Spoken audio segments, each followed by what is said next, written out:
नगरीय सरकार लोकतंत्र का सबसे मजबूत स्तंभ है। आम जनता से अगर सीधा संवाद है तो नगरीय सरकार के प्रतिनिधियों से, कि जिस तरीके से लोकतंत्र की संस्थाएं हैं, चाहे ग्राम पंचायत है, चाहे नगरीय सरकार है, चाहे विधानसभा है, लोकसभा है,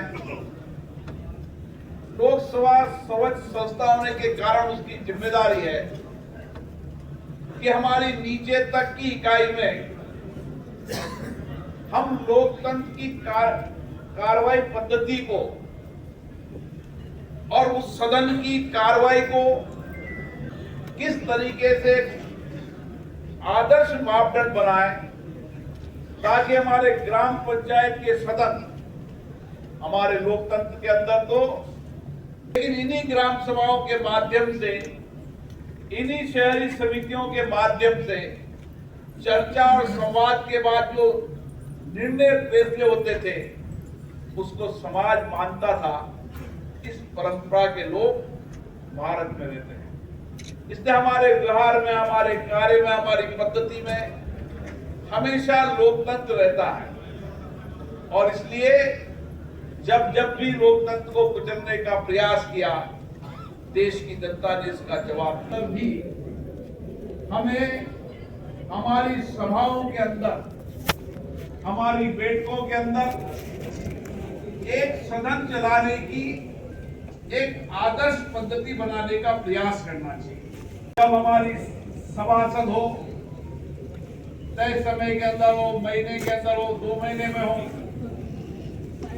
और उसके अंदर दिन भर प्रश्नकाल भी हो, शहर की समस्याओं के 4-5 समस्याओं पर, मुद्दों पर चर्चा भी हो, ताकि एक कार्यपालिका में जवाबदेह हो, ईमानदारी भी आएगी और निगरानी भी व्यापक होगी।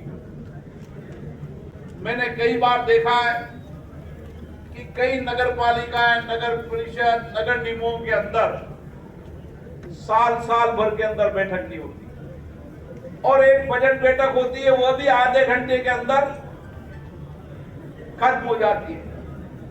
कहीं अगर बैठक भी होती है तो मैं पढ़ता हूं कि आधे घंटे में हंगामे से बैठक को स्थगित किया, एजेंडा पास। ये लोकतंत्र की अच्छी परंपरा नहीं है। लोकतंत्र में हमें चुनकर भेजा है लोगों की अपेक्षाओं के लिए, चर्चा के लिए, संवाद के लिए, उनकी कठिनाई चुनौतियों के लिए।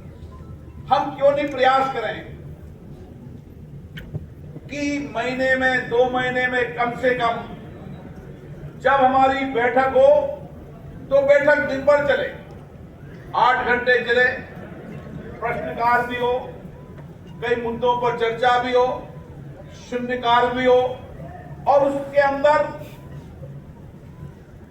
हर काम की जवाबदेही हो, उसका एजेंडा बने, कार्रवाई बने, और अगली बैठक के अंदर उस कार्रवाई एजेंडे पर चर्चा हो कि कितनी उसका एग्जीक्यूशन हुई। उसी तरह बजट बनते समय हम बजट के अंदर व्यापक चर्चा करें, हम जनता से चर्चा करें, सदन के अंदर जनता के प्रतिनिधियों, स्टेक होल्डरों, विशेषज्ञों, जो लोगों के अभाव, कठिनाइयों को समझते हैं, उनको बुलाकर कि कौन से बजट बनाते समय हमारी कौन सी समस्याएं गंभीर है, चुनौतीपूर्ण है, उसको समाधान करना चाहिए। उसके लिए भी नीतिगत रूप से भी बजट आवंटन के अंदर जितनी जनता की सहभागीदारी होगी, जितनी सहभागिता होगी, बजट ठीक भी बढ़ेगा और बजट का एग्जीक्यूशन भी ठीक बनेगा। लोकसभा और विधानसभाएं हंगामों की भेंट चढ़ जाती थी। लोकसभा या राज्यसभा के अंदर सभाओं को बाधित करने में ही राजनीतिक दल श्रेय मानते थे। मैं 16वीं लोकसभा से 17वीं 18वीं लोकसभा को देख रहा हूं। किसी 16वीं लोकसभा के अंदर लोग तख्तियां लेकर आते थे, सदन स्थगित करने के लिए प्रयास करते थे।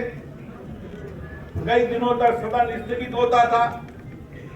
17वीं लोकसभा के अंदर भी ये पर पार्टी चली, लेकिन 18वीं लोकसभा में बदलाव आया कि सभी सदन के सदस्य, सभी राजनीतिक दल के लोग ये विचार करने लगे कि सदन स्थगित नहीं होना चाहिए। हमें भी हमारी सभासदों के अंदर जनप्रतिनिधियों से चर्चा करना चाहिए कि सदन स्थगित करना या सदन में हंगामा करना, इससे श्रेय नहीं मिलेगा। अगर लोकतंत्र को मजबूत करना है, लोकतांत्रिक संस्थाओं को सशक्त और जवाबदेही बनाना है, तो हमें सदनों को ठीक से संचालित करना ही होगा।